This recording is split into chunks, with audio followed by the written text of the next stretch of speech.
Assalamualaikum warahmatullahi wabarakatuh. Kami dari kelompok 4 akan mempresentasikan laporan proyek 1.1 sampai dengan 1.3 dengan use case Data Management Complaint Handling aplikasi Postpay. Anggota kelompok kami terdiri dari saya sendiri, Adi Prasetyo, Yogi Putra Pratama, Datika Ani Marian, Mega Fatayat, dan Fitro Firmansyah.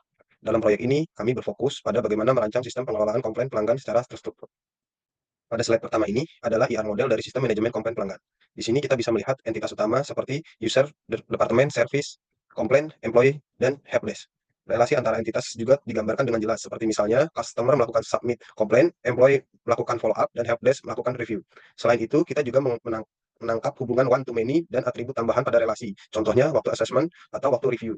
Semua hubungan ini membantu kita memahami aliran data dan interaksi antar entitas sebelum diterjemahkan ke dalam bentuk tabel. Pada selanjutnya, kita melihat relasional skema hasil translasi dari IR model tadi.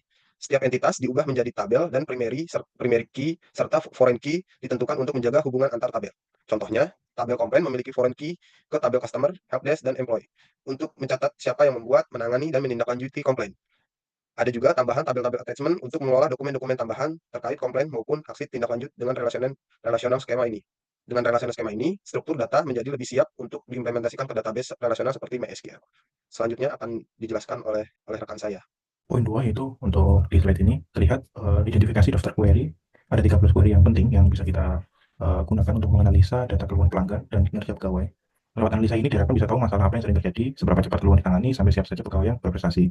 Informasi dari data ini sangat berguna untuk memperbaiki layanan, membuat proses kerja lebih efisien, dan memberi penghargaan pada pegawai yang berkinerja baik. Pada intinya, data analisa ini membantu untuk mengambil keputusan yang lebih tepat dan berdasarkan data yang ada.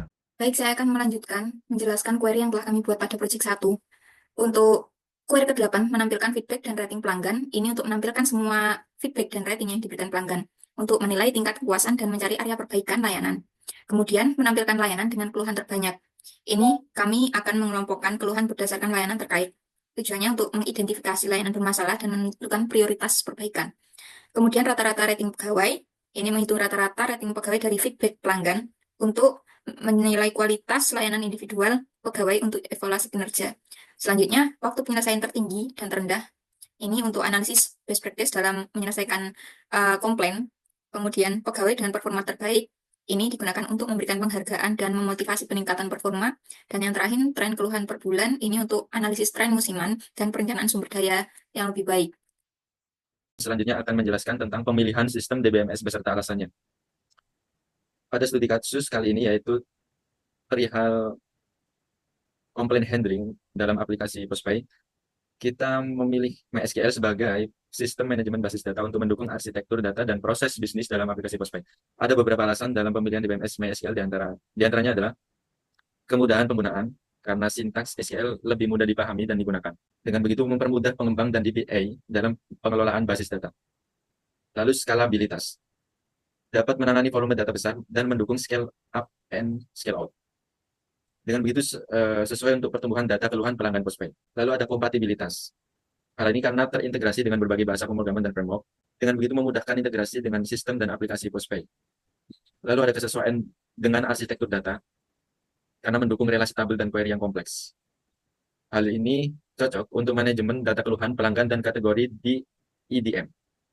Lalu ada normalisasi dan integrasi data yang mendukung normalisasi database. Dengan hal ini menjamin data bisa terorganisir, minim redundansi, dan menjaga konsistensi data. Serta faktor lainnya adalah efisiensi dan performa. Performa tinggi untuk operasi baca didukung indexing dan caching. Dengan begitu menjamin kecepatan respons aplikasi Postpay secara real time. Oke, baiklah, saya akan melanjutkan penjelasan Project 1.1 tentang Data Definition Language atau DDL. Jadi di sini terdapat 11 query DDL berdasarkan rancangan IRD sebelumnya. Ada yang pertama creatable user, di mana user memiliki atribut ID user sebagai primary key, dan constraint default dengan generator UUID, kemudian name, phone number, email address, born date, dan creation date. Oke, sekian untuk penjelasan data definition language yang digunakan untuk di sini masih membahas tentang creatable dari tabel yang sudah dirancang pada IRD sebelumnya. Baik, memasuki project 1.2 untuk meng-create data sampel. Kelompok kami mengambil studi case penanganan keluhan yang diajukan oleh pelanggan di PT Pos Indonesia melalui aplikasi Postpay. Menurut data internal, pada tahun 2024, jumlah keluhannya mencapai 7.916 keluhan. Lalu, departemen kami tambahkan 4 departemen, yaitu Helpdesk, IT Support, Hero Transaction, dan Network and Infrastructure. Kemudian keempat departemen akan mengurus 8 jenis service yang dibagi lagi ke dalam 31 sub-service yang digunakan oleh user untuk mengajukan keluhan. Kemudian data user yang kami buat ada 5.000 dengan spesifikasi 500 employee dan customer 4.500. Oke, saya akan melanjutkan presentasi yang dipaparkan oleh teman saya, yaitu Mbak Mega. Jadi saat creating data sample ini, data-data tersebut kami generate menggunakan Python, Packer, Library, dan Mokalo. Berikut beberapa pertimbangan kami untuk menggunakan data sampel dalam proyek ini. Ialah pertama, menghindari risiko kebocoran data sensitif karena tidak menggunakan pelanggan nyata. Lalu dapat menciptakan skenario yang spesifik. Lalu mengontrol volume data secara tepat sesuai dengan kebutuhan pengujian. Lalu debugging lebih mudah karena karakteristik data diketahui pasti. Lalu pengujian semua alur bisnis termasuk yang jarang terjadi di operasional nyata. Untuk jumlah data bisa dilihat pada tabel di samping. Menyiapkan, creating, dan preparing data sample, terdapat potensi-potensi masalah yang bisa terjadi dalam query atau sistem dari data sampel di atas. Pertama yaitu kelola atribut not null. Jika suatu atribut harus diisi, terapkan not null pada atribut tersebut.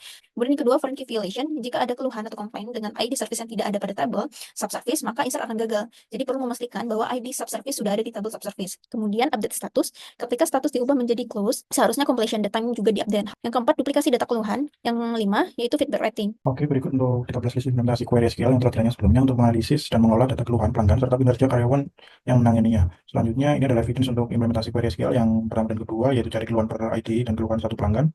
Kemudian selanjutnya itu hitung keluhan per pegawai dan audit data keluhan yang telah selesai. Kemudian lihat ringkasan status keluhan dan ranking 5 pegawai teratas. Kemudian SQL berikut menghitung rata-rata waktu penyelesaian keluhan pelanggan dan mengambil data feedback keluhan pelanggan. Kemudian mencari layanan dengan keluhan terbanyak dan mengambil data penilaian karyawan. Selanjutnya, SQL untuk mencari penyelesaian keluhan tercepat dan terlama, serta karyawan yang paling cepat dalam menyelesaikannya. Yang terakhir adalah SQL query untuk menganalisa tren jumlah keluhan pelanggan setiap bulannya. Berikutnya akan dijelaskan oleh Mas Adi. Saya akan mencoba membahas hasil pengukuran performa eksekusi query dalam sistem keluhan pelanggan. Di tabel ini kita mengukur waktu eksekusi untuk 15 jenis query yang berbeda dengan 5 kali pengujian untuk masing-masing query. Kolom terakhir menunjukkan rata-rata waktu eksekusi dalam satuan second. Mari kita lihat beberapa temuan penting. Yang pertama, untuk query sederhana seperti menampilkan detail keluhan berdasarkan ID komplain dan semua feedback pelanggan, waktu rata-ratanya cukup cepat, yaitu di bawah 1 menit. Ini menunjukkan sistem kita cukup responsif untuk operasi ringan. Yang kedua, kita menemukan beberapa query yang memakan waktu sangat lama. Contoh, menampilkan daftar pegawai, departemen, dan jumlah keluhan membutuhkan rata-rata sekitar 8 detik per eksekusi. Yang ketiga, ada ketidakstabilan waktu pada beberapa query. Misalnya, query kedua, saat menampilkan semua keluhan dari ID user customer, waktu eksekusi rata-rata 7 detik, menunjukkan potensi masalah ketidakstabilan performa database atau beban server saat pengujian. Keempat, beberapa query yang berkaitan dengan penyelesaian tercepat atau terlama seperti query ke-10 dan ke-11 juga membutuhkan waktu yang lebih lama untuk diselesaikan. Ini memperlihatkan bahwa analisis berbasis agregasi waktu menjadi bottleneck utama di sistem. Kesimpulan dari pengujian ini, query-query sederhana sudah optimal. Yang kedua, query-query kompleks yang membutuhkan join besar atau agregasi memerlukan optimal lebih lanjut.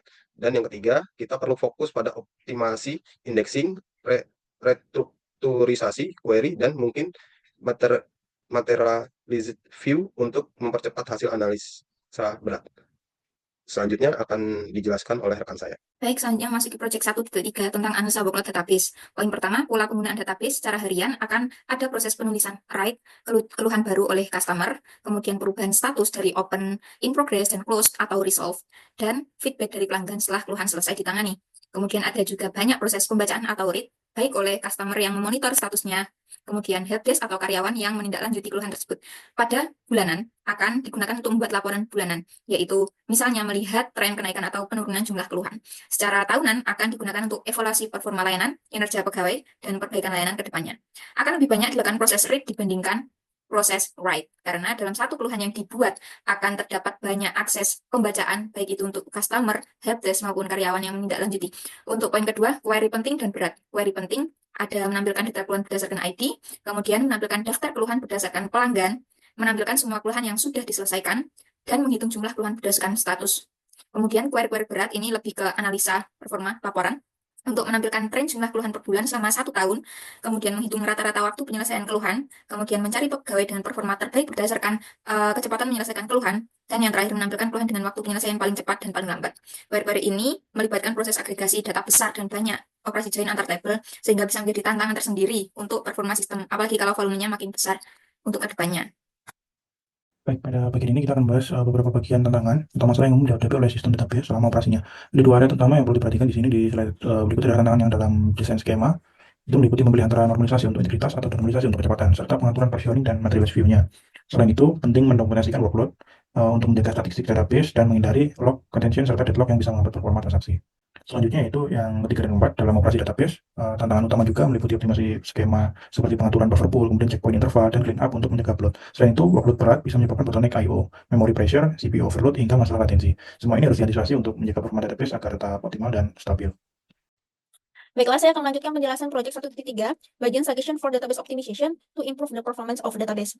Yang pertama, kami mengusulkan optimisasi menggunakan materialized view untuk menampilkan jumlah keluhan masuk setiap bulan dalam setahun terakhir pada halaman dashboard. Fitur comprehend handling pada aplikasi Postpay ini berfungsi untuk mencatat seluruh keluhan pengguna yang masuk. Seiring berjalannya waktu dan bertambahnya user atau pengguna, volume data yang disimpan dalam database terus membesar. Kemudian pihak admin memerlukan dashboard untuk menampilkan statistik jumlah keluhan yang masuk setiap bulan dalam periode 12 bulan terakhir. Query yang digunakan pada dashboard dalam menampilkan jumlah keluhan yang masuk setiap bulan dalam setahun terakhir dapat dilihat pada project 1.2 nomor 213. Berikut query yang digunakan untuk menampilkan keluhan setiap bulan dalam 1 tahun terakhir, di mana di query ini terdapat agregasi, kemudian ada juga grouping. Dengan metode ini terdapat beberapa masalah. Yang pertama, beban proses yang tinggi, di mana query ini harus melakukan scanning dan agregasi terhadap sejumlah besar data setiap kali dashboard diakses. Kemudian penurunan kinerja, di mana waktu eksekusi query menjadi lambat sehingga menyebabkan dashboard kurang responsif. Dan yang ketiga, gangguan pada operasional database. Query berat ini dapat mengganggu performa sistem database utama yang juga menangani transaksi real-time pengguna lainnya.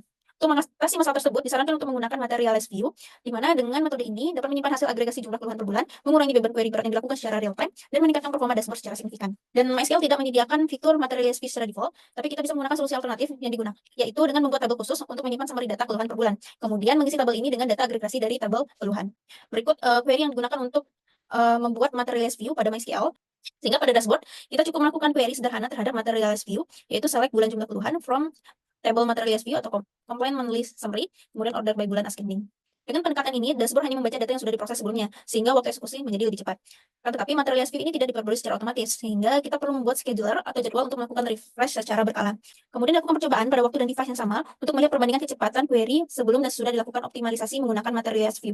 Ini, query sebelumnya membutuhkan waktu 0,1354 detik, dan setelah dilakukan materialized view, waktu dibutuhkan untuk menjalankan query ini hanya 0,0001 detik, di mana waktu yang dibutuhkan untuk memproses query ini lebih cepat daripada sebelumnya. Di sini saya akan mencoba mempresentasikan salah satu strategi optimalisasi database untuk meningkatkan performa, yaitu menggunakan metode horizontal splitting. Dalam sistem manajemen keluhan pelanggan seperti di aplikasi Postpay, volume data keluhan dan feedback terus bertambah setiap tahun. Tantangan utamanya adalah menjaga performa query tetap cepat dan optimal, khususnya saat melakukan pencarian berdasarkan tahun. Untuk mengatasi tantangan ini, kita menggunakan teknik horizontal splitting. Keuntungan dari horizontal splitting antara lain, yang pertama, volume data besar, yaitu data lebih ringan karena hanya memuat subset tahunan. Yang kedua, query lebih cepat, yaitu membaca lebih sedikit baris, mempercepat akses data. Yang ketiga, manajemen data mudah, database tetap siap bertumbuh tanpa degradasi performa. Yang keempat, skalabilitas ke depan, yaitu server tetap cepat walaupun data bertambah tiap tahun. Dan yang kelima, optimasi indeks, yaitu indeks lebih kecil dan lebih spesifik. Di sini terdapat 3 langkah implementasi teknik horizontal splitting. Yang pertama, kita membuat tabel berdasarkan tahun dengan query sebagai berikut. Yang kedua, kita memasukkan data ke tabel baru berdasarkan tahunan dengan query sebagai berikut. Dan langkah yang ketiga, kita cukup mengambil tabel sesuai tahun dengan query sebagai berikut. Sebelum optimasi, query pada tabel besar membutuhkan waktu 0,0011 detik. Setelah dilakukan horizontal splitting, waktu query menjadi jauh lebih cepat, yaitu hanya 0,0005 detik. Artinya ada peningkatan efisiensi hingga lebih dari 2 kali lipat dalam waktu eksekusi query. Dengan metode horizontal splitting, kita tidak hanya meningkatkan kecepatan akses data, tetapi juga membuat sistem database lebih scalable, lebih mudah di maintenance, dan siap menghadapi pertumbuhan data di masa depan. Selanjutnya akan dijelaskan oleh rekan saya. Optimalisasi yang ketiga yaitu optimalisasi menggunakan indeks composite untuk menampilkan data rata-rata pegawai dalam menangani keluhan berdasarkan rating. Query yang digunakan ialah melibatkan join pada 3 tabel, yaitu complaint, employee, dan department. Berikut query untuk menampilkan rata-rata rating pegawai dalam menangani keluhan dan waktu yang dibutuhkan untuk memproses query. Oke, pada gambar ditunjukkan bahwa waktu yang dibutuhkan untuk memproses query ini adalah selama 0,0634 second. Hal ini bisa lebih dioptimalkan lagi dengan menggunakan indeks composite agar lebih cepat dalam membaca data. Di sini kami menggunakan 3 indeks, yaitu indeks untuk complaint user feedback yang ada di database atau yang ada di tabel complaint. Lalu indeks pada tabel employee dan indeks pada tabel department. Seperti yang terlihat pada gambar, setelah menggunakan indeks composite, waktu yang dibutuhkan untuk proses query meningkat cukup signifikan, yaitu mencapai 0,0156 second. Itu berarti terjadi peningkatan sebesar lebih dari 75%. Mungkin itu presentasi dari kelompok 4. Terima kasih. Wassalamualaikum warahmatullahi wabarakatuh.